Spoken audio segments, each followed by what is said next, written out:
¿Le ha pasado que desea leer un libro y la sinopsis o una reseña del mismo no bastan para decidirse? A mí me pasa constantemente, y por ello decidí comenzar este canal. En este canal no leo obras completas. Mi objetivo es que usted, como receptor, se haga a una idea del estilo de escritura y de historia que se manifiesta en cada obra literaria que leo. Así, lo que pretendo es dejar sembrada una semilla y usted decide si se anima o no a leer la obra completa. Obviamente quedan demasiados títulos por fuera. Solo leo los fragmentos de algunos de los libros que tengo a mano. Espero que disfrute este espacio y que le dé una luz para tomar una decisión de su próximo libro a leer. Hoy para ustedes, deseo leer un fragmento de la novela El Gris, del autor español Javier Pérez. Javier Pérez Fernández nació en Zamora en 1970, autor de diversas obras periodísticas y de ficción. Como autor de relatos cortos, ha recibido numerosos premios, ha publicado una veintena de relatos de diversas antologías. Profesionalmente, se especializó en marketing y economía agraria. Fue director durante 10 años de la revista Campus en la Universidad de León. Comenzó a escribir a los 14 años en periódicos y revistas como autor satírico y realizó un suplemento dominical sobre la historia militar leonesa. Sus principales trabajos pertenecen al campo de la novela, especialmente en los géneros histórico y policíaco, que suele fundir en sus obras. En ese sentido, se ha centrado especialmente en el periodo entre guerras, con 3 novelas ambientadas en la República de Weimar, otra en los años inmediatamente anteriores a la Segunda Guerra Mundial, en la época de la Gran Purga de Stalin, y una más sobre el papel de la mujer en Japón durante la Guerra del Pacífico. Seguidor del relato clásico, utiliza a menudo un tono vagamente romántico o tenebroso que recuerdan a veces las ambientaciones del género gótico. Su temática, en cambio, trata de encajar lo maravilloso en lo cotidiano, con obras como Indicios, Evidencias, Pruebas y Patadas en el culo, donde se aborda un proceso judicial en el que todo es normal hasta que de pronto deja de serlo por obra de un suceso casi fantástico. En 2006, ganó el premio Azorín con su obra La Crin de Damocles, ambientada en los años de la gran inflación durante la República de Weimar. En 2009, ganó el premio El Fungible de Alcobendas con la obra No malgaste las flores, a medio camino entre el costumbrismo y el relato fantástico. Esta obra fue calificada como uno de los más originales relatos de fantasmas españoles de las últimas décadas. En 2011, obtuvo el premio de la novela Ciudad de Badajoz por su obra El secuestro del candidato, un thriller político en el que se mezclan el humor negro, la trama policíaca y la crítica social. En septiembre de 2014, recibió el premio de novela Ateneo de Valladolid por su obra Violín Negro en Orquesta Roja, ambientado en la Gran Purga de Stalin y la Operación Tukhachevsky. En 2018, fue galardonado con el premio Encina de Plata de novela corta por su obra El caso de la culpa en conserva, un thriller histórico y político sobre la desaparición de una mujer durante los últimos años del franquismo. En 2021, se unió al equipo de Ileón tras publicar una curiosa historia general de los papas de la Iglesia Católica, más cercana a un ensayo histórico que a cualquier aproximación religiosa. Este controvertido catálogo devolvió a su autor a sus primeros tiempos de sátira y controversia, cuando algunos lo acusaron de anticlerical, mientras otros lo señalaban como demasiado tolerante con los dirigentes de la Iglesia. Hoy para ustedes, El Gris, de Javier Pérez. Un asesino casi invisible en el convulso Múnich de la década de 1920. Sinopsis. Ahora los mata con un punzón, a fin de apurar su última mirada. Pero Lothar no es un asesino. El miedo le impide conciliar el sueño. Teme que si pierde la conciencia nunca volverá a despertar, y por ello intenta familiarizarse con la muerte, para perderle el miedo y así dormir al fin. Elige sus víctimas entre gente que no pueda guardarle rencor por quitarle la vida, gente sin importancia, gente triste o amargada. Es un buen año para encontrar gente triste. En 1923, Alemania pasa por la mayor crisis económica que jamás ha conocido un país europeo.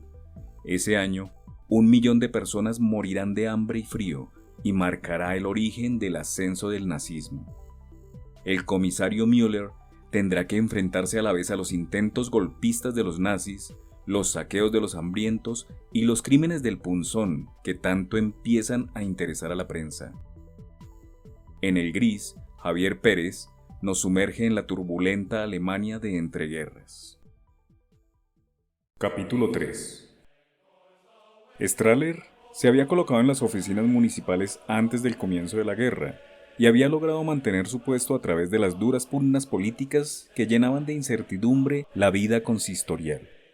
Los alcaldes padecían la arraigada inclinación de designar a sus afines o incluso a sus socios mercantiles para los cargos más importantes, sin mirar si entendían algo o nada de la materia que tendrían que desempeñar. Y esa misma práctica se extendía por toda la cadena de autoridad. La insignificancia del puesto de Strahler, simple oficinista, fue lo que le salvó el sustento en una época en que el trabajo era un bien precioso. Tal vez le ayudó también la casualidad de ser uno de los que menos necesitaban el empleo, pudiendo como podía vivir de la herencia de su padre, la que tan gustosamente administraba Gunther, el hermano mayor de Lothar, tratando de aprovecharse más de la brillante posición social que le proporcionaba el dinero que del dinero en sí. Loadas sean las santas, bienaventuradas apariencias. Para Lothar, el trabajo, lejos de verificar la maldición bíblica, constituía el único camino posible para escapar de la locura y el inagotable desaliento de sus noches de insomnio, llenas de recuerdos desdichados, querellas rancias y amores imposibles, cercenados por ingratas realidades e intereses contrapuestos. Amores de juguete en que el capricho del niño siempre acababa por arrancarle la cabeza al muñeco de trapo. Las noches eran el imperio de Strahler, y el único que conocía palmo a palmo el cuerpo de la oscuridad, viéndola mudar en sus distintos matices, negro ceniza al oscurecer, cuando el sol carbonizaba el horizonte con una línea lechosa, negro cabello a la medianoche, cuando laten los recuerdos de caricias vaporosas en alcobas sin retorno, negro túnel en las primeras horas de la madrugada, túnel largo y retorcido en las entrañas de un silencio acorazado, negro muerte poco antes de salir el sol, la hora que se perfuma con incienso y crisantemo. Extraviado en laberintos de olvidadas razones, su pensamiento hollaba las sombras dibujando la silueta de los miedos más antiguos, de las más peregrinas contiendas, de los rancios besos fallidos, polvorientos como los legajos de un archivo emparedado, de los días y las horas asfixiados en el mullido regazo de aquel sillón de cuero que engullía su vida y parecía no tener fondo.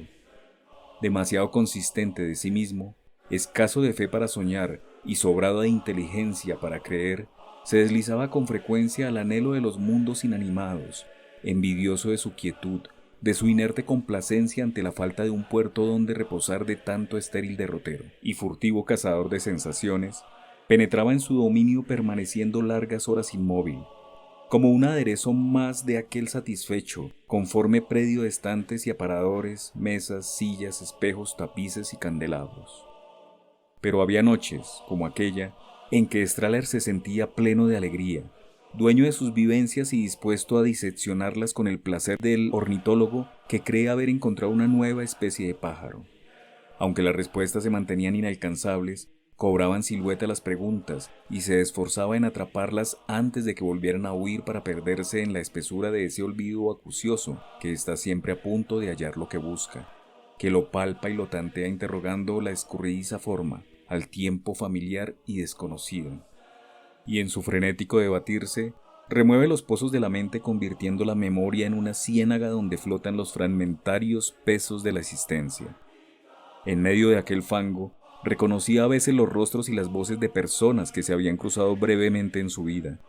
Trozos de edificios, olores viejos, frases solo a medias escuchadas, para siempre prisioneras en la tupida malla del recuerdo. Pero la ansiada presa, la idea capaz de poner orden a aquel caos, escapaba siempre solo apenas entrevista hacia fondos más profundos y limosos. Cuando era niño, y las noches se sucedían con mansedumbre, como las ovejas de un rebaño, le gustaba abrir los ojos y comprobar que la oscuridad no variaba, y cuando un solo hijo de luz entorpecía su pasatiempo, daba caza a la rendija hasta sellar su santuario y poder seguir soñando que flotaba en el vacío, sin puntos de referencia que lo ataran a la realidad de su cuarto. En aquellos días ya lejanos, Strahler había experimentado el goce de la inconsciencia, de la oscuridad poblada de formas y colores que no se pretendían símbolos, del silencio herido por crujidos y tintineos que no vocalizaban mensajes obsesivos, terminantes, de los sucesos sin significado ni consecuencia, porque en la calidez de las mantas no cabía preocupación alguna. Pero a medida que fue creciendo, se vio aplastado por el exceso de lucidez, por la alarmante máquina de contrapesos que dirigía los más mínimos actos de la vida, y los pequeños detalles que tanto placer le proporcionaban perdieron su inocuo sentido, como las ligeras nociones de griego adquiridas en la escuela. Hijo de padre solemne y madre desafecta, se inclinó poco por la frivolidad que lo rodeaba y aproximó sus pasos juveniles al movimiento romántico, que por aquel entonces agotaba sus últimas luces. Su natural seriedad se vio entonces alineada con un somero toque de cinismo, con una gracia un tanto macabra que le hizo popular entre los otros estudiantes a pesar de su negativa a participar en las borracheras del grupo. Su penetrante inteligencia le hubiera permitido despuntar sobre sus mediocres compañeros, pero no quiso tomar parte en aquella alocada carrera y dio a los ambiciosos la satisfacción de verle trabajar como aprendiz en una fábrica. La forja no fue de su agrado, ni el de su familia, y Strahler no tardó en comprender que existía un término medio entre internarse en la vorágine de la lucha por el escalafón y vivir en el submundo de Vulcano. De regreso al campo académico, sacó provecho de su talento y logró ingresar a la prestigiosa Universidad de Heidelberg, aún, a pesar suyo, demasiado apegado a Múnich para abandonar la ciudad de buena gana. La novedad no sentó bien a su carácter. Alejado de sus compañeros por su temperamento retraído, casi huraño, penetró un poco más en su aislamiento. Solitario y autosuficiente, supo cuidar perfectamente de sí mismo en el lugar en que no está hecho para confiados, y él no lo era, ni mucho menos, gracias a lo cual no se vio envuelto en ninguno de los muchos tumultos que en aquellos años se desarrollaron a su alrededor. Como le sucediera en Múnich, su lúgubre sentido del humor y su falta de miramientos a la hora de elegir el objeto de sus bromas le hicieron ganar en popularidad entre los estudiantes al tiempo que acrecentaba su prestigio entre el profesorado por sus brillantes trabajos. Cuando llegó el momento de batirse en duelo para marcar su rostro con las inconfundibles cicatrices universitarias, no tuvo ningún problema en encontrar oponente. Un par de cortes en el mentón y la barbilla le hicieron sentirse plenamente integrado en aquel mundo, que, a pesar de todo, seguía sin ser el suyo. Pero un día, poco antes de su licenciatura como abogado, un nefasto día que caminaba por una calle sin nombre de los suburbios, el viento terminó de doblegar la endeble resistencia de una cornisa y un buen pedazo fue a dar sobre su cabeza. El golpe lo dejó inconsciente, y así estuvo varios días en el hospital general, hacinado entre agonizantes, sin que nadie fuera capaz de identificarlo y tratar de proveerle su mejor suerte. Hacía 3 días que los médicos no se ocupaban de él cuando abrió los ojos y preguntó dónde estaba. Una enfermera, tan ignorante como solícita, le informó que se encontraba en el hospital general y prometió avisar al médico que lo había atendido. Pero los médicos se hallaban demasiado ocupados en no dejar morir a los restantes pacientes, y solo después de 3 horas, 3 interminables horas repletas de delirios seniles y gemidos de cancerosos, se presentó un hombre vestido con bata blanca que se limitó a tomarle el pulso y hacerle unas cuantas preguntas rutinarias. Si después del accidente lo hubieran llevado a la estación del ferrocarril en vez de al hospital, no habría variado gran cosa el resultado. Al día siguiente volvió a la calle, con un fuerte dolor de cabeza y la debilidad adquirida en su postración, pero dispuesto, más dispuesto que nunca, a acabar con sus estudios y regresar a Múnich. En su cerebro todo estaba bien, salvo que ya no pudo volver a dormir. Incapaz de concentrarse, nunca llegó a ejercer como abogada. Los médicos a los que se dirigió a instancias de su familia, más atentos y mejor pagados que los que vigilaron su desvanecimiento, atribuyeron tal padecimiento a alguna oculta consecuencia del golpe, a un coágulo interno o a cualquier otra recóndita causa que explicara su total incapacidad para resolver el problema. Pero Lothar sabía que no se trataba de nada de eso. Sabía que no era nada físico, ninguna lesión lo que le impedía conciliar el sueño, sino algo mucho más profundo, más hábilmente emboscado en el subsuelo de su mente. Pasó muchas horas tratando de asir con palabras aquel miedo oscuro, aquella incontenible aversión a la inconsciencia, pero la respuesta se le escapaba como un pez que huye de los dedos del pescador que lo busca entre las rocas. Tantas vueltas le dio al tema que una noche se encontró a punto de quedarse dormido recostado en un sillón. Pero en ese momento, las imágenes del Hospital General, las vividas y las imaginarias, asaltaron su mente como fieras hambrientas, y Lothar se incorporó espantado por aquella turba de moribundos, de espectros desmembrados por la enfermedad y el abandono. Reunió el coraje suficiente para correr unos instantes tras sus pesadillas, y reconoció a los monstruos que lo rondaron los días que estuvo en coma, a aquellas descarnadas estantiguas que le prometían 1000 delicias y soltaba el débil hilo que lo unía con la vida. Y supo que su miedo al sueño era el miedo a la muerte misma, que si volvía a perder la conciencia no tendría fuerzas para enfrentarse a aquel horror y nunca volvería a despertar. Lo sabía, era una certeza. Sabía que aquella legión de condenados aguardaba en algún lugar, expectante a que le venciera el cansancio o el desaliento para apoderarse de su vida. Sabía que nunca dejarían de tentarle, de prometerle el reposo, la exquisita paz del olvido de sí mismo, todo a cambio de un instante, de un segundo de abandono. La experiencia le había enseñado que toda rendición lleva aparejada su recompensa, pero no estaba dispuesto a claudicar, no mientras le quedara una brizna de energía. Reforzada su voluntad por la seguridad que acababa de descubrir, Strahler rehizo sus defensas y acometió el desafío de ordenar ideas dispersas, parapetos en que defender su amenazada cordura. Lo que antes era un torbellino de confusión comenzó a cristalizar en lucidez, en pesada y palpable lucidez que le permitía erigir sus pensamientos con una precisión de la que ni siquiera se había imaginado capaz. Obligado a emplear todas y cada una de las horas del día, empezó a leer los libros a los que nunca pudo dedicar el tiempo necesario, convirtiendo a sus autores en aliados muertos vivientes, con fuerza y memoria suficientes para repetir su enseñanza o su chascarrillo. Curioso espiritismo, la lectura de los clásicos. Por sus manos pasaron los más voluminosos obras de Cervantes, Víctor Hugo, Tolstoy y Goethe, alabados de oficio por quienes jamás frecuentaron sus obras para darle a conocer los entresijos del alma humana. Con Cervantes y Hugo aprendió a conocer el pueblo llano, con Tolstoy a las clases altas y con Goethe el valor de la ambición y la amistad.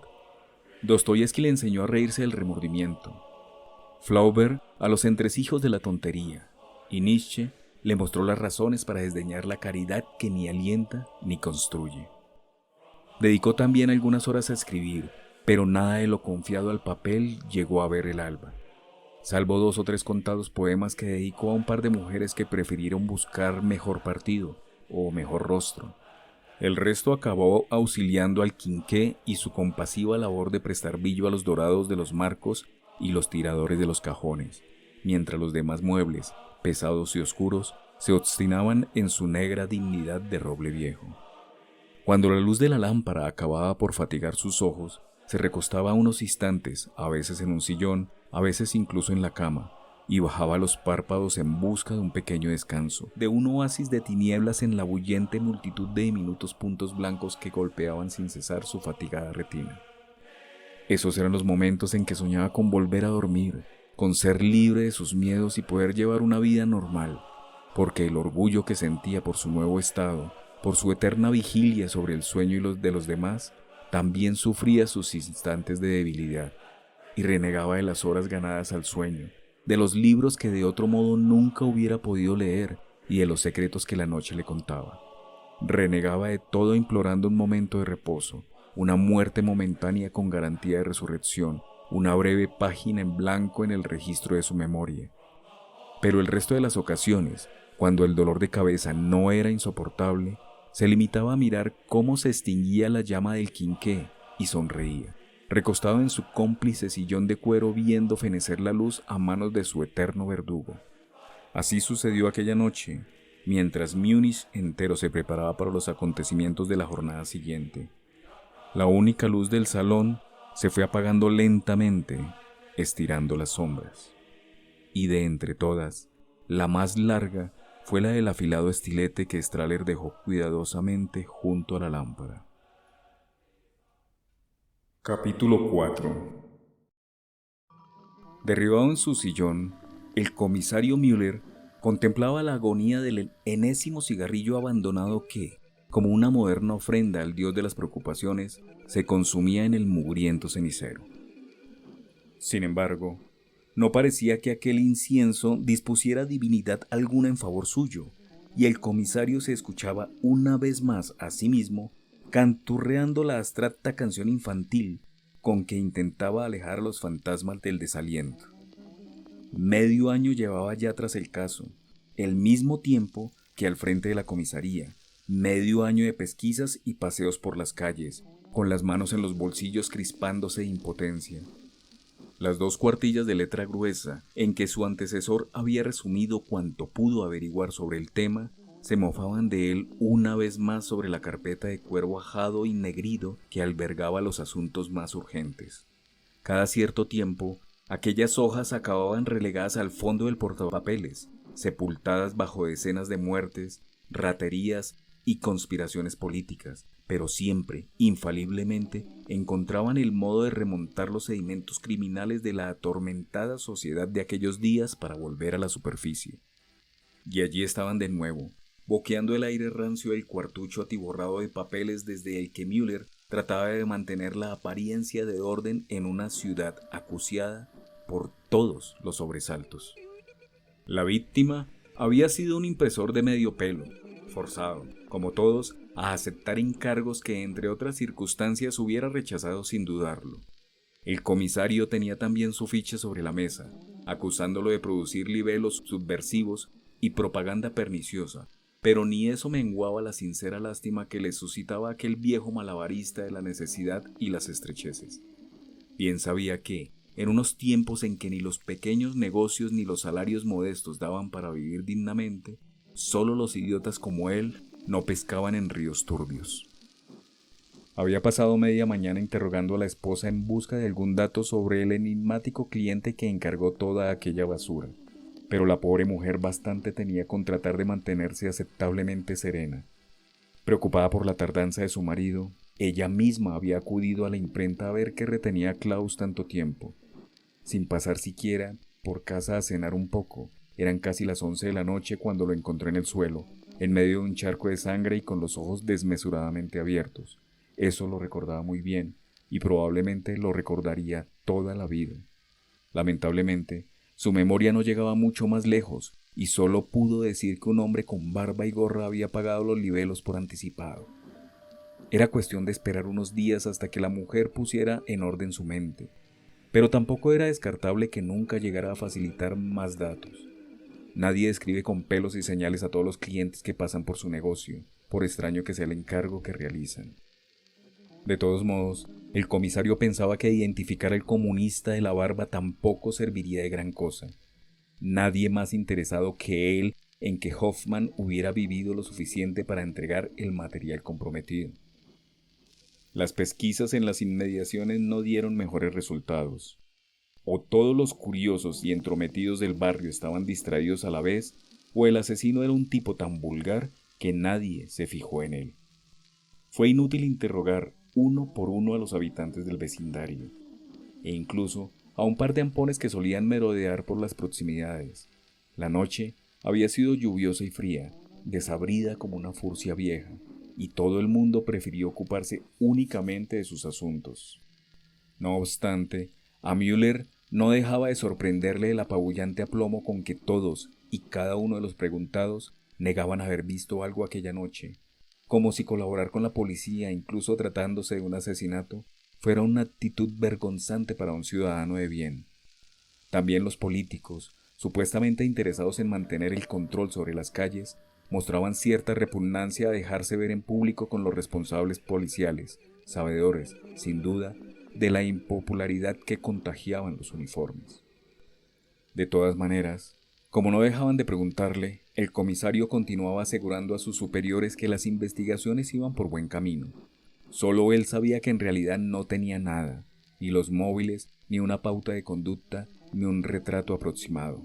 Nada. Ni siquiera su intuición, tan fructífera en otras ocasiones, le sugería una posibilidad mínimamente aprovechable. Ante sus ojos no se alzaba más que el vacío, un vacío total y perfecto que no dejaba de atraerle, aún a pesar del hastío y las presiones, con una excitante sensación de vértigo. El lado bueno del asunto residía en que la incógnita le permitía desconfiar de quien le viniera en gana, sin necesidad de ofrecer demasiadas explicaciones. En algún momento llegó a pensar que el hombre al que buscaba tenía algo que ver con la policía, o había tenido relaciones con el cuerpo en un tiempo no muy lejano. Solo un profundo reconocimiento de lo que interesaba a los criminalistas podía llevarle a evitar precisamente esa clase de torpezas.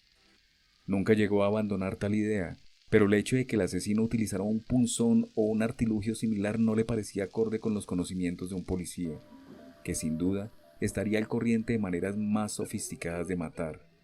No obstante, era también posible que por alguna ignota razón prefiriera esa clase de ataque, y Müller no era un hombre que se permitiera dejar cabos sueltos. Suspicaz por naturaleza, consideraba seriamente cada nueva posibilidad que se le ocurría, por estúpida o impensable que se le pudiera antojar en un principio. Ya que la razón no producía cosecha alguna, bueno era fiar a la imaginación la habilidad de encontrar la puerta falsa por la que se pudiera penetrar aquel misterio. Pero en vano. Ni el intelecto ni inventiva lograban traspasar el muro del anonimato que el asesino levantaba tras su paso. La prensa estaba empezando a darse cuenta de que cada incursión en el caso les hacía vender unos cuantos centenares de ejemplares más, y se ensañaba en detalles morbosos, publicando reportajes sobre las familias de las víctimas, preguntándose una y otra vez qué hacía la policía para detener al asesino. Harto de su acoso, Müller había comisionado a un par de reporteros para investigar el tema, prometiéndole la primicia de lo que a su vez encontrara la policía. Pero también eso fue baldío, o casi, pues aquellos tipos habían vuelto a sus periódicos diciendo que no había ni rastro del asesino, lo que limpió un tanto la imagen del comisario. En el fracaso común hay siempre más solidaridad que en el éxito compartido. Tal era el acertado razonamiento del funcionario. Con el Ministerio del Interior no fue tan fácil, pero el gobierno tenía demasiadas cosas en que pensar como para entretenerse con un criminal, por muy famoso que se estuviera volviendo. Fruto de esas preocupaciones fue el encargo que se hizo a Müller de que se ocupara de la oficina contra el comunismo, lo que de todos modos no lo liberaba de otros asuntos. En los tiempos que corrían, la nueva tarea se había demostrado un sumidero de tiempo y esfuerzos tan grande que el comisario casi se alegraba de poder regresar de vez en cuando a delitos más concretos, delitos en los que el último acto se acababa por levantar un cadáver en vez de un infundio. El caso del asesino del estilete era su favorito, primero, porque un hombre del prestigio de Gruber, su predecesor, lo había dejado sin resolver, y segundo, y más importante, porque sabía muy bien que su resolución o no podía significar el punto de inflexión en su carrera. Müller era un hombre joven, demasiado para el puesto, según muchos de los que aspiraron en vano a su asiento, y si el golpe de mano contra los espartaquistas le había valido el ascenso, hacía falta algo más que audacia y decisión para conquistar el respeto de sus compañeros, sobre todo de los más veteranos. Hacía falta inteligencia, profundidad de análisis, pero aquellos malditos papeles que heredara de su antecesor se le antojaban tan crípticos como algunos de los cuadros que había recuperado la última semana en el almacén de un perista. Estaban allí los trazos, los colores y seguramente la solución al caso, pero no conseguía formar en su mente una imagen nítida de la clase de individuo que buscaba. En junio de 1921, poco menos de 2 años atrás, había aparecido muerto en el piso que hacía las veces de sastrería y dormitorio Julius Lagerfeld, de 56 años, natural de Nürnberg. Cuando le encontraron casi llevaba 2 semanas muerto, lo que daba idea de sus escasas amistades o relaciones. El asesino había cerrado todas las puertas al salir y nadie se fijó en él. Lo que tampoco era de extrañar, porque el difunto ocupaba el único piso habitado del inmueble. No pudieron encontrarse libros de cuentas, recibos, notas, ni más papeles que unos cuantos patrones. Esa era la escueta información que contenía la primera nota, y el comisario se la sabía casi de memoria. Dio una calada al cigarrillo y pasó a la siguiente. En octubre del mismo año, apareció muerta en su domicilio Clara Reuter, de 28 años, natural de Landshut, peluquera de profesión. La misma herida, el mismo tipo de arma sin duda. La encontraron sus vecinas cuando una compañera pasó al día siguiente a preguntar por ella, pues no había aparecido por el trabajo. La única particularidad importante consistía en que la hallaron desnuda, en la cama, de lo que podía deducirse que su asesino era a la vez su amante, porque fuera de la herida mortal no había más signos de violencia. No pudieron realizarse pruebas científicas como obtención de huellas o pelos, porque el cuarto donde estaba la difunta se convirtió en una feria antes de que llegara la policía. Los posteriores interrogatorios solo consiguieron aclarar que el amigo de la peluquera era un hombre alto y fornido, y que solían subir las escaleras a oscuras, tratando precisamente de burlar a los curiosos. Ni su familia ni sus compañeras conocían la identidad del hombre, y todas las pesquisas dirigidas en esa dirección resultaron un absoluto fracaso, a pesar incluso de la colaboración de un obrero que había mantenido relación tiempo atrás con la señorita Reuter. Nada. Masculló Müller colocando la hoja boca abajo sobre la anterior. Nada de nada. 2 semanas después, también en octubre de 1921, otro muerto. Alexander Hinkmann, 41 años, natural de Múnich, dentista. Miembro de los círculos católicos y colaborador de un par de periódicos menores. La estocada en la garganta era menos profunda que en otras ocasiones y se encontraron señales de lucha en la consulta. Probablemente estaba aún vivo en el momento en que lo encontró uno de sus clientes, pero cuando se presentó la ambulancia ya había fallecido. Se investigó al hombre que halló a la víctima, pero no coincidía para nada con el hombre corpulento que decían haber entrevisto las vecinas de Clara Reuter, y se trataba además de un individuo demasiado anciano. El portero del edificio se hallaba aquel día de baja por enfermedad, y nadie se fijó en ningún individuo que entrara o saliera del inmueble, lo que no era de extrañar tratándose de una zona tan concurrida. Para mayor casualidad, la señorita Meyer, que hacía las veces de ayudante y enfermera, se había casado la semana anterior y estaba de permiso. No pudo encontrarse en la agenda del dentista, y era posible que hubiera desaparecido muchos otros documentos. Quedó, no obstante, el recurso de consultar su contabilidad en manos de una gestoría, pero tampoco se obtuvo ningún dato relevante de aquella documentación, que reflejaba un ridículo volumen de negocio, a todas luces insuficiente para mantener abierta una consulta en la mejor zona de la ciudad. La nota concluía apuntando que ni la mujer ni los 2 hijos mayores del finado dentista le conocían enemigo alguno, o al menos ninguno tan enconado. La última muerte en tiempos de su antecesor se había producido en marzo de aquel mismo año, pocas semanas antes de que Müller fuera nombrado al frente de la comisaría. Se trataba de Joseph Rial, 31 años, natural de Múnich, empleado de banca. Había aparecido muerto en el cementerio de Snaiker, justo al lado de la tumba de su esposa, recientemente fallecida por aquel entonces. Encontraron el cadáver 2 empleados del cementerio al día siguiente.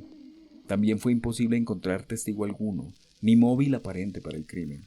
Aquel era sin duda el más misterioso de los 4 asesinatos, 5 en realidad, después de la muerte de Klaus Hoffmann. Porque por fin se había producido un nuevo asesinato, con Müller ya en la comisaría.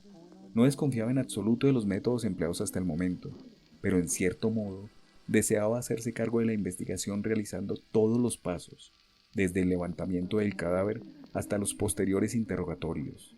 Los datos que otros le suministraban podían ser de primera calidad, pero su intuición necesitaba aquel contacto con el escenario para empezar a funcionar. 2 leves golpes en la puerta, casi un roce asustadizo, sacaron al comisario de sus reflexiones, devolviéndole la ingrata realidad que se desparramaba sobre su escritorio. Pase. Masculló echando mano al cigarrillo para darle una última calada antes de aplastarlo contra el grueso cenicero. Un hombrecillo vestido de gris franqueó la entrada. Visiblemente acobardado por la gran mesa de roble que presidía el despacho, símbolo a la vez de autoridad y firmeza, tan maltratadas por el mal uso y el tiempo como el propio mueble. La penumbra en que se hallaba la estancia, acentuada por la espesa humareda que flotaba en el ambiente, no ayudaba a mejorar el clima del encuentro. Sin embargo, Müller se levantó de su sillón para saludar al recién llegado con un cálido apretón de manos. Conocía al doctor Lasch desde hacía tiempo y sabía que tras aquella apariencia endeble y apocada se hallaba uno de los mayores talentos forenses de Alemania. Especialista en toxicología y auténtico experto en dactilografía, la pseudociencia que tanta controversia estaba suscitando en los tribunales. Lasch era un hombre tímido, en cierto modo marcado por su endeblez física, pero acostumbrado a moverse en toda clase de ambientes, desde los aledaños de la fábrica de cerveza a la selecta vecindad del desalojado Palacio Real. Su concurso había sido vital para la resolución de muchos e importantes casos en los últimos años, lo que le había reportado un sólido prestigio de hombre sagaz. Tras unas cuantas preguntas rutinarias sobre la familia y otros temas alejados del caso, el comisario abordó directamente el asunto que había motivado aquella reunión. ¿Qué hay de nuestro hombre? Preguntó con descarada naturalidad, como si aún estuvieran hablando de las competiciones atléticas. ¿El impresor? El impresor. Lo que dice el informe de los agentes que encontraron el cadáver. Una sola herida de arma blanca, apenas 2 centímetros por encima de la tráquea. La incisión es tan profunda que llega hasta la cara anterior de la espina dorsal, lesionando una de las vértebras cervicales. El pobre hombre tuvo una muerte muy rápida.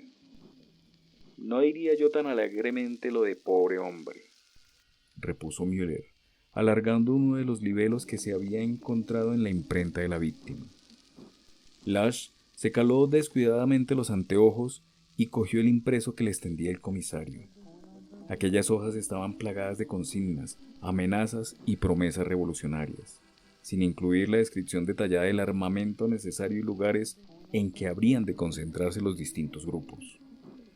No había duda de que se trataba de una de las piezas que más echarían de menos los espartaquistas, más aún que a los dirigentes detenidos en la noche anterior en lugares del todo inverosímiles. Los soplones de la policía se habían empleado a fondo para la ocasión. El doctor devolvió el periódico con un leve soplido y continuó con su breve exposición. A juzgar por la rigidez y los restos alimentarios, el asesinato hubo de producirse, necesariamente, entre las 7:30 y las 9 de la tarde de ayer. Una hora poco propicia para encontrar testigos, sobre todo en un día de lluvia.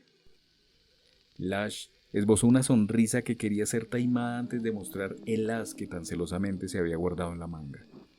Sin embargo, el hecho de que fuera un día de lluvia tiene la ventaja de que el asesino pudo dejar huellas de pisadas al entrar en la imprenta.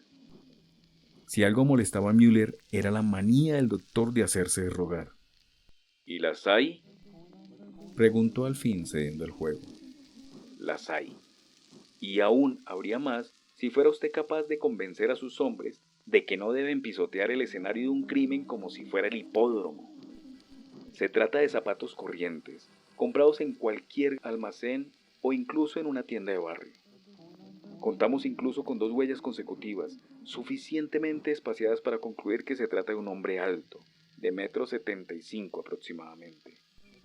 Gasta un 43 según las tallas europeas, lo que ciertamente nos ayuda a saber que es además un individuo de constitución fuerte. La víctima también lo era, pero sin embargo, no se han hallado señales de golpes ni otros signos de que existiera un forcejeo. Por otra parte, un hombre de una constitución más débil no hubiera podido clavar el arma con tal limpieza ni causar una herida tan profunda. Por lo tanto, se trata de nuestro hombre, apostilló el comisario. Obviamente, concluyó Lasch, que daba por hecho tal extremo y no gustaba de ver cómo interrumpían su exposición con declaraciones tan triviales.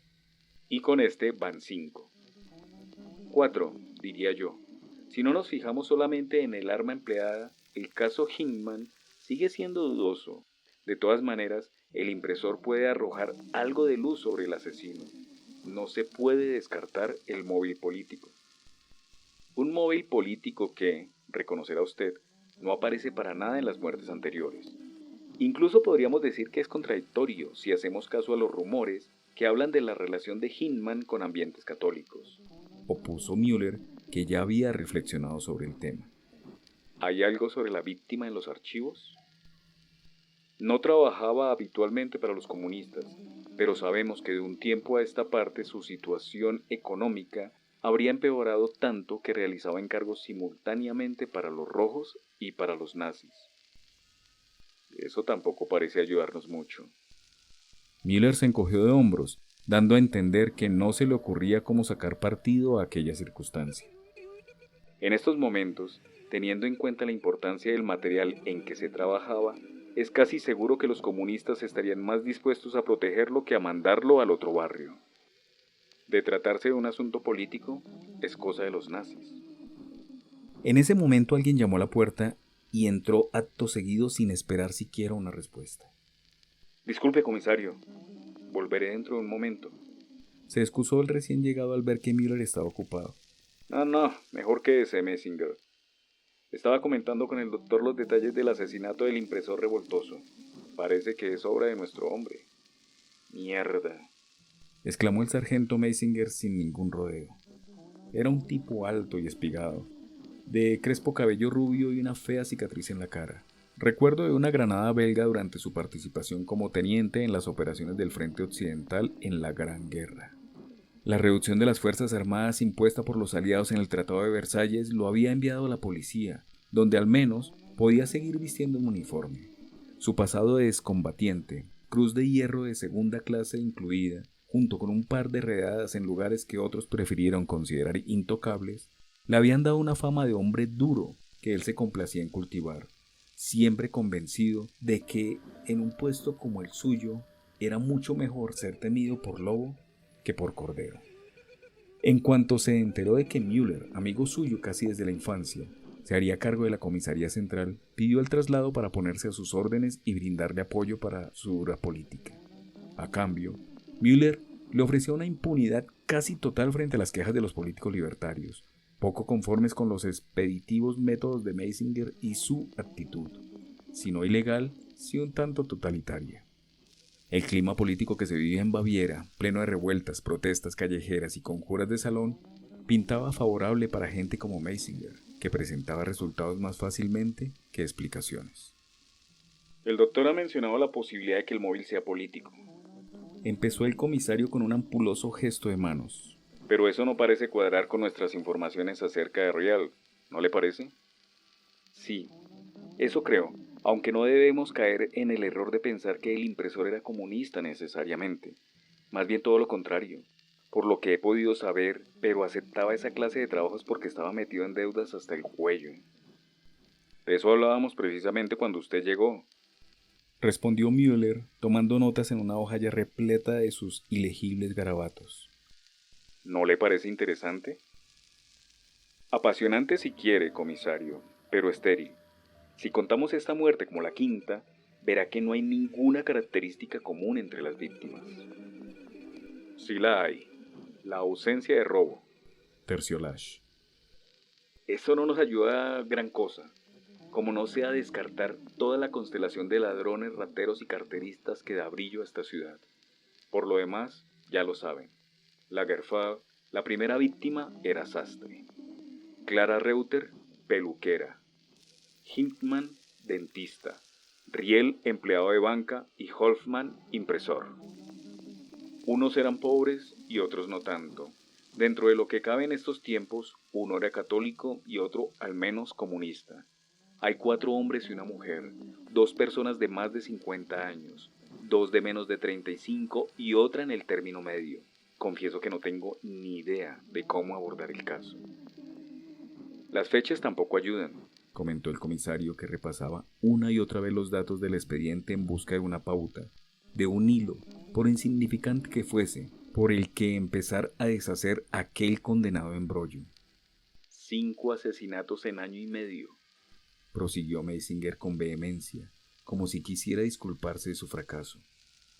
2 en una cosa de una semana, otro más de medio año después, y los otros 2 espaciados al azar, como si se le hubieran caído del bolsillo al muy hijo de perro. Müller sonrió ante el comentario, aunque el tema no era para reírse ni mucho menos. Luego pareció hundirse de nuevo en profundas cavilaciones mientras el sargento Meisinger y el doctor Lash se miraban, buscando desesperadamente algo que decirse. Tenemos las huellas de los zapatos, dijo al fin el doctor. Hubiera sido mejor encontrarlas sobre barro, pero también así son interesantes dentro de lo que cabe. No creo que sean de gran ayuda.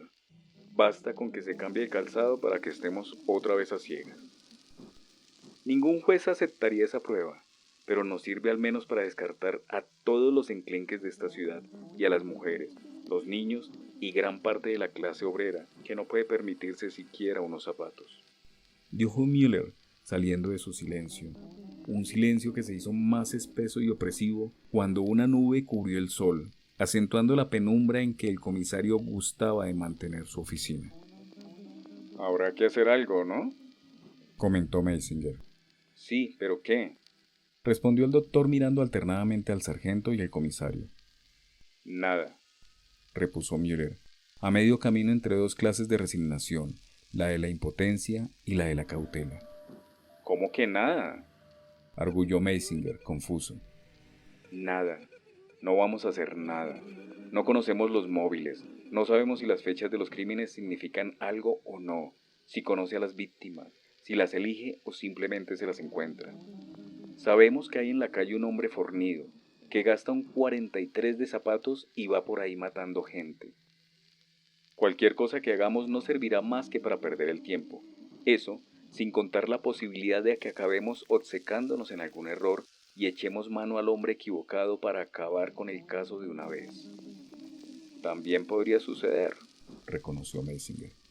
Podría suceder y luego, cuando tuviéramos al supuesto culpable entre rejas, podría cometerse un nuevo crimen y seríamos el hazmerreír de toda la ciudad. ¿Saben cuántas confesiones de culpabilidad hemos recibido en este año y medio desde que la prensa empezó a hablar del asesinato del estilete? Los dos hombres movieron levemente la cabeza en un gesto negativo. 31. Tenemos 6,2 culpables por asesinato, pero ninguno resiste más de 10 minutos de análisis. Curiosamente, la maldita chusma que pulula por esta ciudad es tan incapaz de inventarse una coartada condenatoria como una que le evite el presidio. Sin embargo, las fantasías autoinculpatorias siguen llegando, y con el tiempo y el cansancio podría relajarse nuestro celo a la hora de desecharlas como inútiles. Por eso les digo, caballeros, que no es tan peligroso dejar suelto al criminal como equivocarse de hombre, como todo en la tesitura política en que vivimos. Comprendo, musitó Meisinger. Así que no vamos a hacer nada. Cada día envían un par de cadáveres nuevos a la morgue, víctimas de actos violentos. Tampoco es para volverse locos porque de vez en cuando haya alguno con una estocada en la garganta en vez de una puñalada en el vientre o un tiro en la cabeza. No hay más que esperar a que sigan llegando los cuerpos y tarde o temprano encontraremos una pauta que delate nuestro hombre o un error que lo ponga en nuestras manos. Mientras no se le acaben las posibles víctimas podemos esperar, y en Múnich hay gente de sobra. Pero eso es una barbaridad, opuso el doctor.